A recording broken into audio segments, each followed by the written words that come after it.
Hi, friends, and welcome to Costuming and Color. We're a YouTube show dedicated to showcasing amazing costumers of color and the people that support them. I'm Gigi, a history buff, historical costumer, and dabbleist. And I'm Noelle, a costumer who likes to play both sides of the historical and cosplay world. Today, we are interviewing Jeff of Yang Cheon Shik. I probably said that wrong. Why don't you say it? Hi, I'm Jeff, or my Korean name is Yang Cheon Shik. Very nice to meet you. 반갑습니다. Excellent. But first, before we get into the interview, just a few house rules.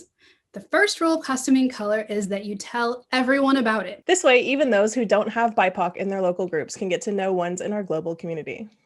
Yep. The second rule is that kindness matters. Aside from that, there are no rules. So let's get into it.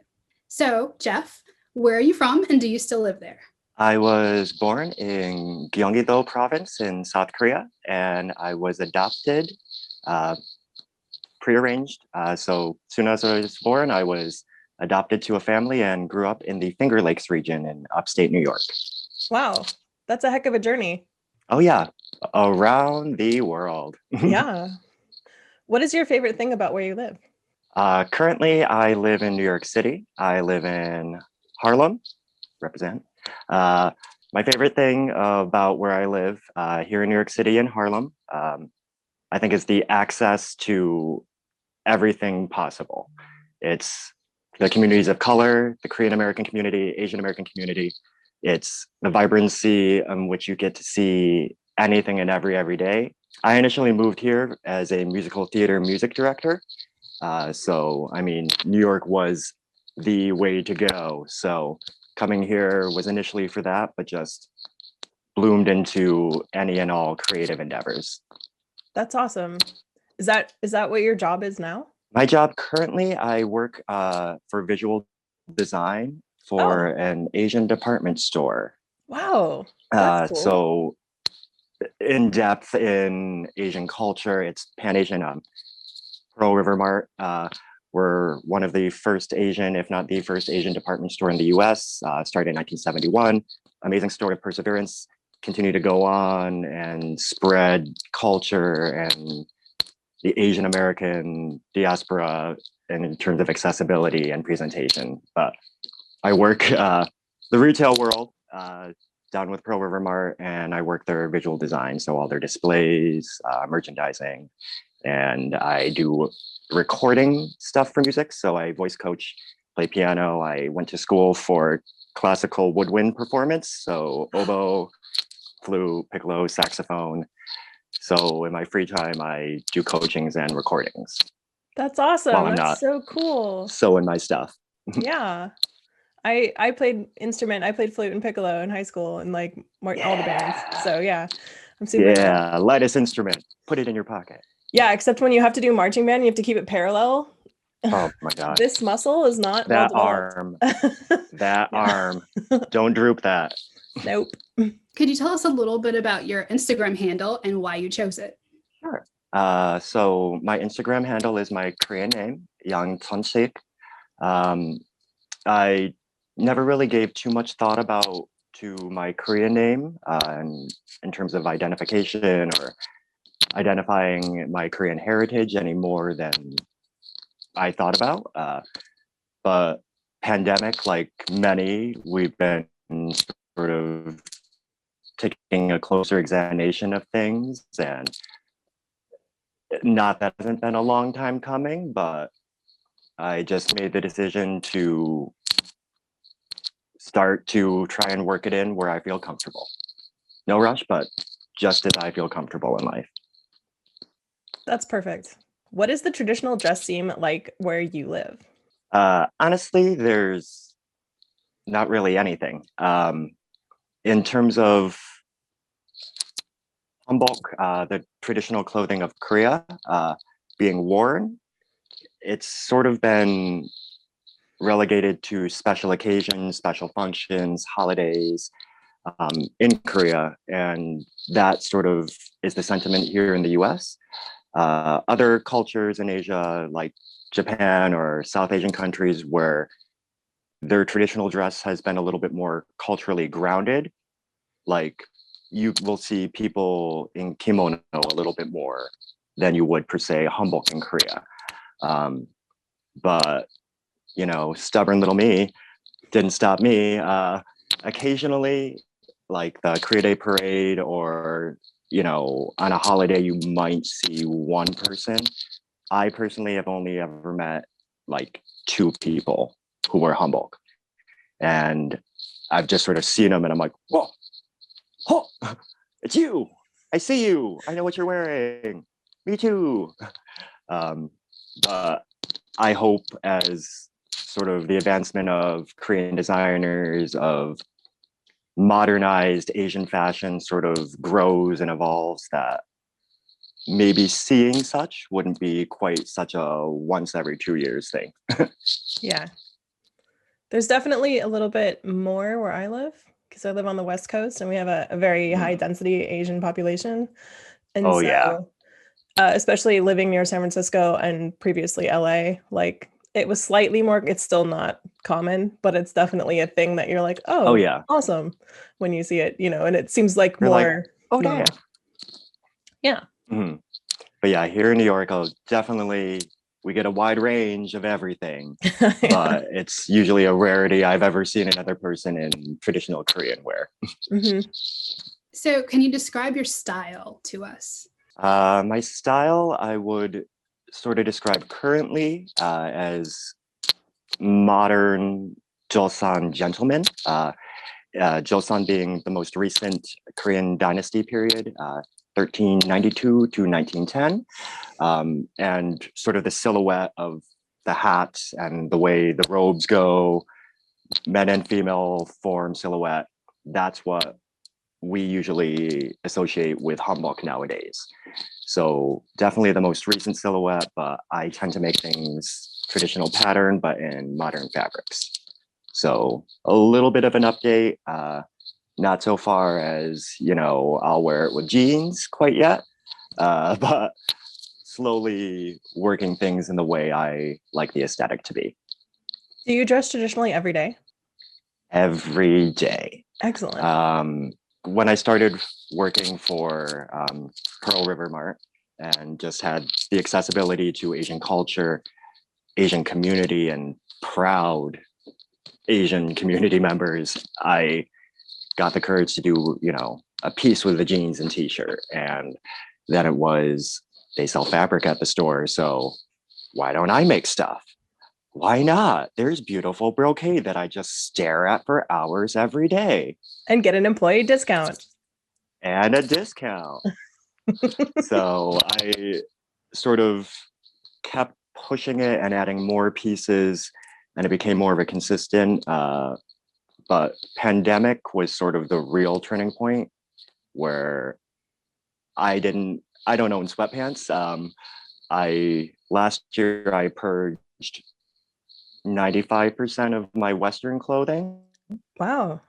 I give it to friends, becomes cabbage for my little floor pillows, stuffing, it's linings.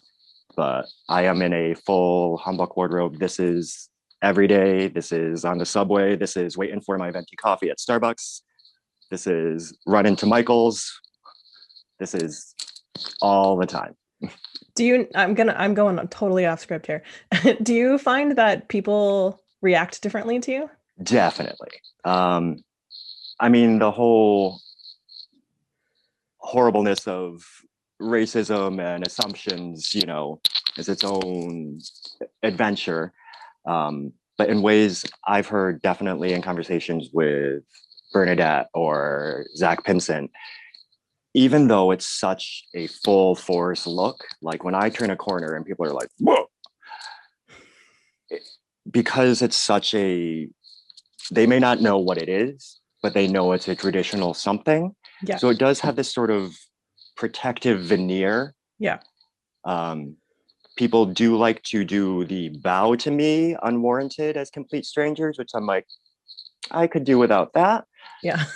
But for the most part, especially with those in the Asian community, I've met amazing other Korean members of the community who are like, where did you get that? Or Yeah. You're wearing Hanbok, right? And it's like, yep, that's my MO. It's definitely, you can see the shock. I completely acknowledge this is 110% effort on the everyday at per se 8:30 in the morning on the A train downtown. But I fully embrace the weird. I love it. How did you start dressing historically? I've always had sort of like a funky style, being, one of the only Asian people in your upstate small town, or any person of color. I'm like, well, I'm just going to do it. I had mohawks when I was younger, orange hair, red hair, green hair. Would not be afraid to do any fashion statement. I dressed like a German schoolboy for a long time. Your Instagram is a story. It's the fashion evolution of my adult life. I love it. As I'm sure you've seen the Game of Thrones reference, where it was hardcore commitment. I would wake up 2 hours before I needed to braid my hair. Because I'm like, well, if I want intricate Targaryen hair braids, I have to wake up early and commit myself. So it wasn't a wide jump in terms of the extravagance, but it, of course, is a little bit more personal coming from with the connection that I get from my own culture's clothing. But definitely, I'm like, if I can run around town in a basically fur cape and metal armor gorget, running around in organza isn't really anything. For sure. What keeps you in the costuming community? Well, wait, first, like, I consider you in the costuming community because you make historical fashion, right? It's historical fashion from your culture, but it's still historical. Do you accept that label? Like, is it okay for me to use that label for you? Oh, yeah. I fully accept it in this community in terms of I do have my reservation comes from mainly Western appropriation in terms of like Halloween, or like I'm going to go to a costume party and I'm going to throw on a Chinese cheongsam or cipao and just not respect it. Being in cultural retail, Halloween season is always a little bit of a kind of, because I don't want to deny cultural appreciation, but there's not necessarily a vetting process of how much you respect. It's just in the hope that you will remain respectful. But that is my reservation in terms of when I started becoming a little more active. It's the common association with the word costume to cultural pieces. Yeah. I'm fully in acceptance of, like, if I went to school and I went for a degree in historical costume, or at the Met with the Costume Institute, historical costume and reference in academic circles, I completely accept and understand. But usually, like, when people come up and they're like, oh, I really like your costume, and I go, oh, thank you. The traditional dress of Korea is my usual everyday wear. So I try and do a soft diffusion in that. But in the circle of what I know to be lovely, accepting, knowledgeable, empathetic people, I don't mind in terms of that, of the word costume in association with what I wear and do. Do you prefer like historical dress? Is that a better phrasing to use? I usually when I have to describe it, I try to use historical dress or historical fashion or just traditional wear of some sort. Not to say I don't ever, as I understand the sort of murkiness of it, but I usually tend to say the words dress or fashion more than costume. Well, then, Excellent. Can I rephrase the question? What keeps you in the historical dress community? Like I sort of mentioned before, I don't find too many other people in like Asian traditional dress on the everyday. Definitely, I'm sure there's, the special occasion groups. but I sort of had a keep your eyes forward, blinders on, like, this is my path, this is my connection to my culture and history that I never had growing up. So this is my own passion project where no one else can say anything about it, but I definitely have thrived from everyone else in this community, where I may not have ever seen somebody do a video on traditional Korean sewing techniques, but that's not to say I don't completely binge watch, and it's the only thing I watch when I'm not at work, is the rest of the community's efforts and their creations, and be inspired by it and apply it to my own. So I definitely stay for everything in the community. I'm getting excited because you're starting to talk about YouTube and historical Korean sewing techniques, and I'm kind of like, hey, how's it going there? Maybe? Definitely, I've a potential. My foray into technology, like the fact that I'm on a Zoom call right now is wow. Like, that's why I hand sewed for so long, because I was living that Walking Dead lifestyle of, well, if the apocalypse is going to come, I don't want to get used to electricity. Yeah. What would you like to see improve in our community? I think a reiteration of just sort of this sentiment of treat others how you would like to be treated. I definitely love and appreciate the curiosity and the yearning to know. I think there might be some assumptions that people are going by. And I think just sort of like the outright assuming that I'm a specific race, or that because I'm dressed so specifically Korean that I can't speak or understand English. But I think, there's some steps, but what my mom taught me, treat others how you want to be treated. I just think a boost of empathy would do a lot of good. What is your favorite completed project? I think it's the tolics, which are the robes with the pleats in the waistbands and the pleated lower skirts. Before I made it to this point, I would stare at the picture and be like, oh, pleating, I don't know how to do that. I could never do that. I just hand sew blankets together like a pillowcase. But, binge in the costume community on YouTube hours a day. And I'm like, oh, I'm terrible at math, but I think I understand this.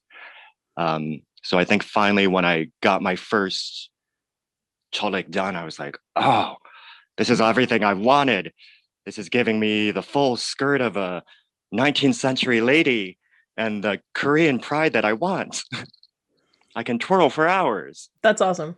That's really cool. What is the silliest thing that's ever happened because of your dress style? I think it's the general shock value. This is just my day. I, go about my business. I go to the store, I get my coffee, I go to work, sometimes on a deserted street corner, and I'm walking around and turn the corner and it's a bunch of Asian people who scream because they're really taken aback.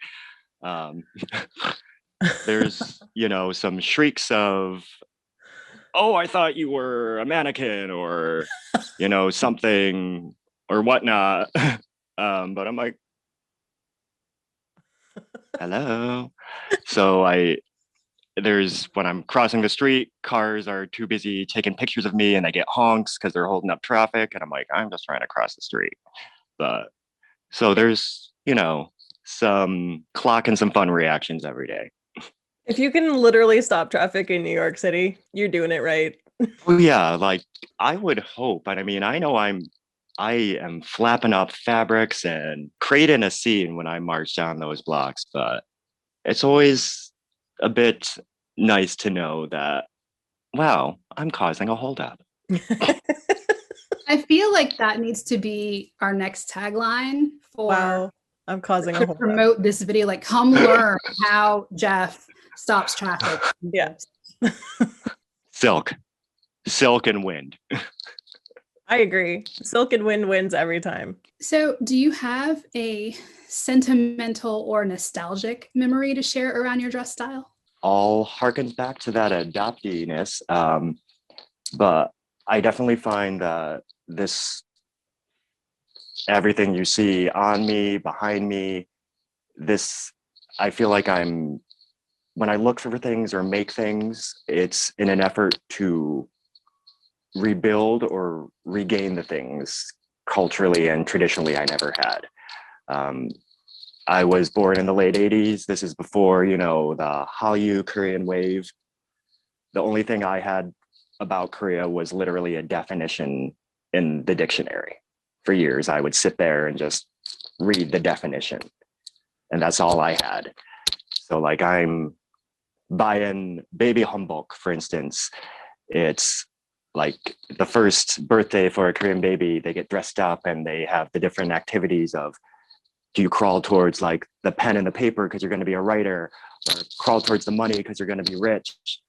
So those sort of milestones or heirlooms that I imagine not to be sad, I should have had, I am taking it upon myself to have now and enjoy that for now. And if I have future family and children, I want to pass down things from our own culture that I want to make sure they know what it is and where they come from. So this is all a reactionary bit, but definitely everything comes with a bit of sentiment of, I may not know my birth family or any immediate relation, but the fact that I know that my bloodline, my ancestors have worn this clothing for century upon century,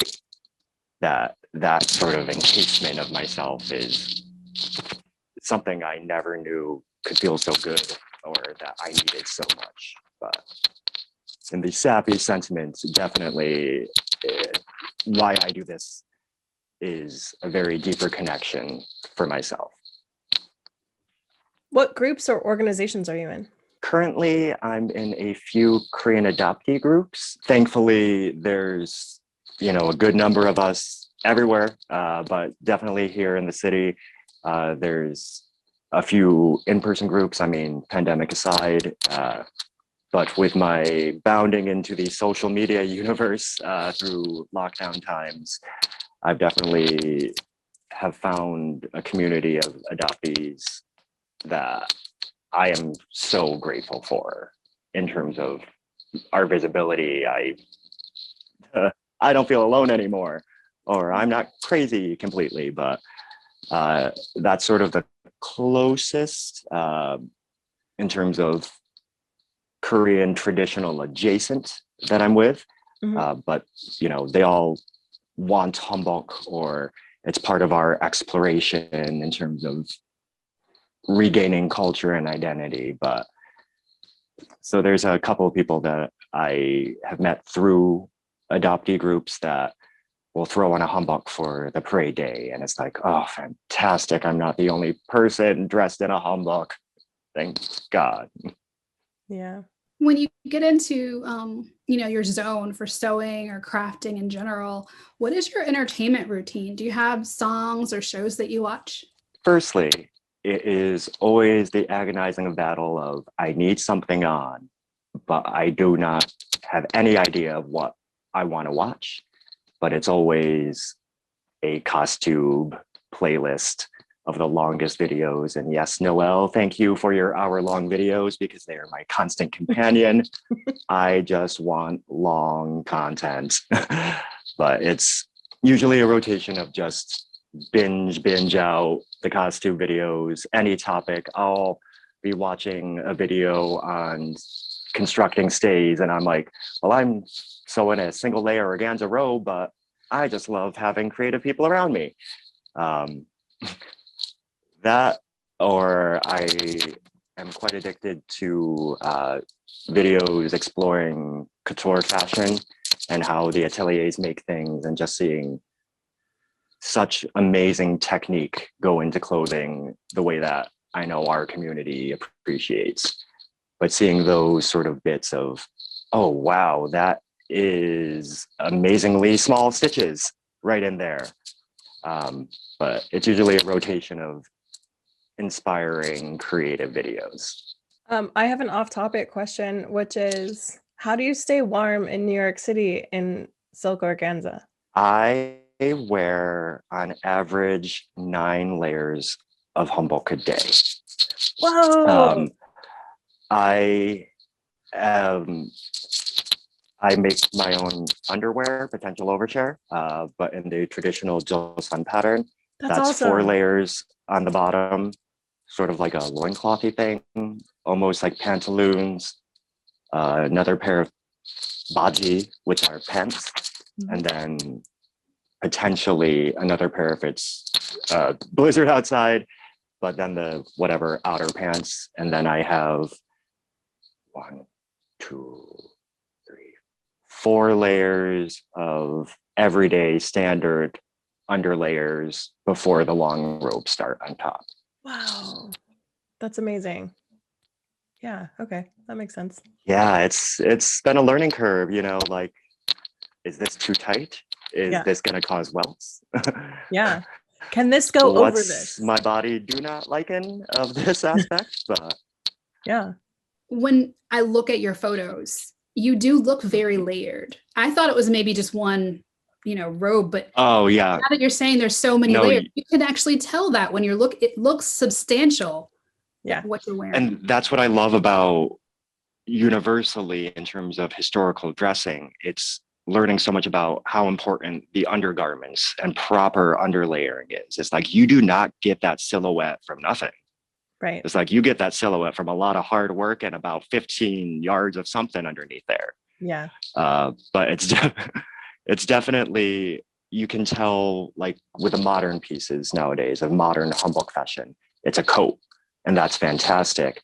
But the way it lays, or even when someone will throw in a Hanbok once in their life for a special event, they'll wear a t-shirt underneath it, and it's like, oh, okay, that's why that looks so different from what you see in historical photos, because they got lots more underneath that first robe. Who inspires you?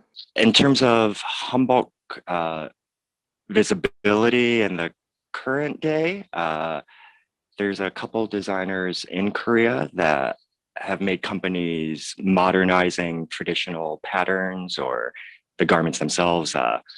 There's a designer, Hwang Yisu, and she just started the Leesley brand. They make incredibly daily hanbok, so like wrap skirts and like cute women's tops and like beautiful floral fabrics. And there's, mainly in Korea, but there's so many amazing designers that are modernizing and trying to push the daily wear aspect again, where we shouldn't have to make an argument to be proud of our own traditional wear.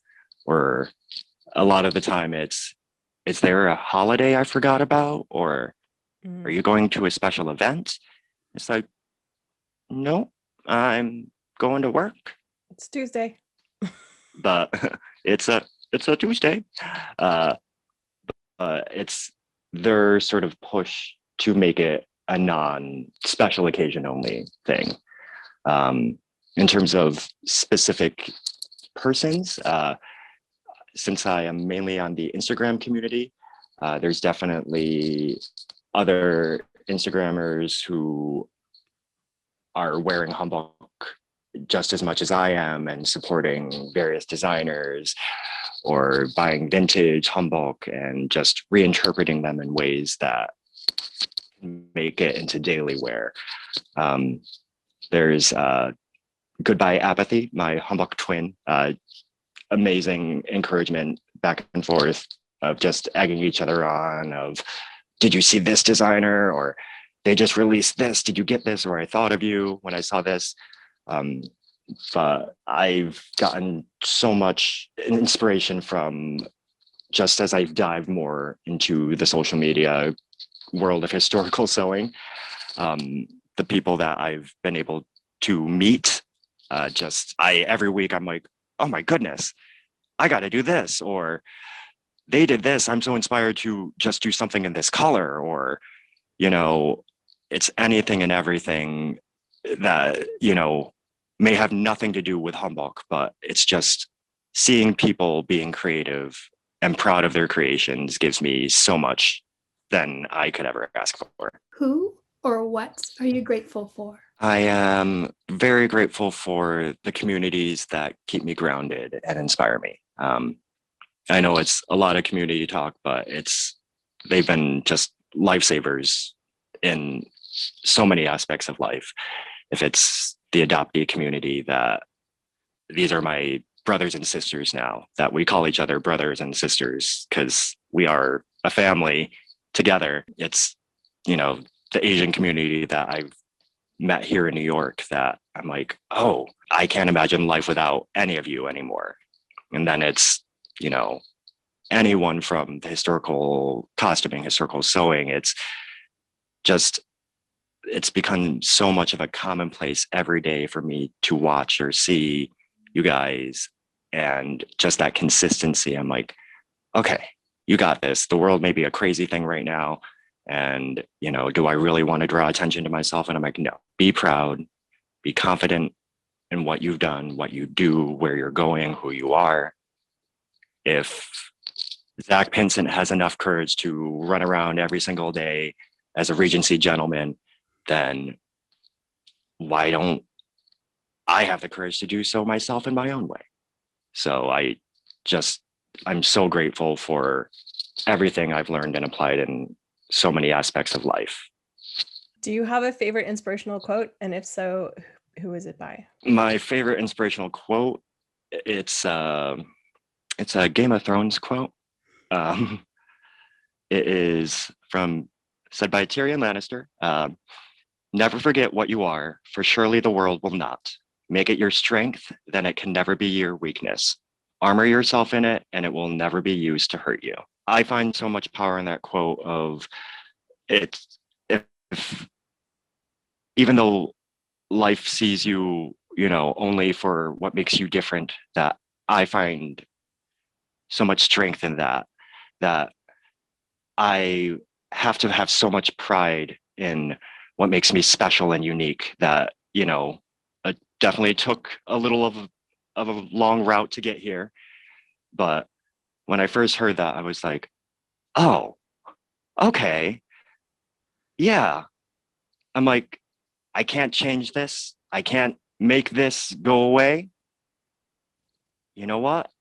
I gotta be full force. I armor myself in it, be proud to almost the point of aggressively proud, without, hurting anybody, but finding the inner strength of embracing what may have been considered a flaw or something to your detriment in your past, that embracing that and finding the power in that is definitely something I connect with. It's a great quote, and it's absolutely true, I think. And of course, Tyrion is fictional, but he was a marginalized person, right? He had a disability. He was born different. Oh, yeah. I mean, I think people of color can relate to that, can relate to having what you are turned against you and used in such a negative way. And if you don't make it your strength, then other people will try to hurt you with it. So thank you for saying that. I mean, I honestly think I needed to hear that today. And maybe our listeners will hear this on a day when they need to hear it. So thank you for that. Yeah. Oh, of course. I tell myself that quote a lot, but continual strength in that. So let's talk a little bit about advice. If you could give people who are new to traditional dress one piece of advice, what would it be? I think it's just don't be afraid to do it. I mean, do the thing. Do the thing, do the thing, do the thing. I've had conversations with, when other Koreans come up to me and they're like, oh, it's so pretty. I wish I had Hanbok, or I would, I wish I would do that. And I'm like, then why don't you? And like, I didn't just walk out the door completely dressed like this and overnight. I started with little tassels on, and that's the only thing. And that's totally fine if that's as comfortable as you are with going. It's, you know, maybe throw one robe on top of a Western outfit of such. It, there's no standard or, only one way of expressing your culture. It can be small as a tiny little pin of your country on, and that's the only thing. It could just be in your head of, I'm so proud. But I think it's just the advice to don't be afraid to do it. It's if it's your own culture and your traditional wear, there's literally no one to stop you. It's in your history, it's who you are, and why shouldn't you have the power to express that visually or any which way you want? So I think it's just don't be afraid to do so. We fight for our culture so much, but there are times when we can be so afraid to show even the tiniest fraction of it. But I just encourage more people to be proud of who they are and where they come from. If you have a message of inclusion or equity that you would like to send out, we would love to make space for that. I think specifically nowadays, I think it's as communities of color everywhere and anywhere and everywhere, it's the call for us to come together. It's to shed the lies that have kept us divided and thinking someone has it better than we do, or whatever divisiveness that makes us think that we can't ever get along. I think right now in these times that a call for unity is the only way we can move forward. That together we are all human beings, that we may have too much of an interest in our differences, but we are people together, and that we need to come together to move forward. Very well said. For those of you out there who are interested, Jeff has provided us with a reading and watch list, which I am super excited about. No one's taken us up on this offer yet. So if you would like to know more about his style and traditional Korean things, you can look down below for a little list of resources to help you out. All right. Well, thank you so much for joining us, Jeff. It was lovely to get to know you a little bit better today. Thank you so much. Such an honor. Likewise. Yeah, from us too. And thank you to our viewers joining us today. We will leave a list of Jeff's information below so you can follow him on all of his platforms. As usual, please do give this video a thumbs up if you liked it. It helps us push the algorithm out so more people can see these videos. Subscribe if you haven't, and if you're a costumer, or you are a costumer of color that you think that we should interview, please leave that information in the form that we leave in the description box below, and make sure to leave a little love for Jeff also. Bye, everyone.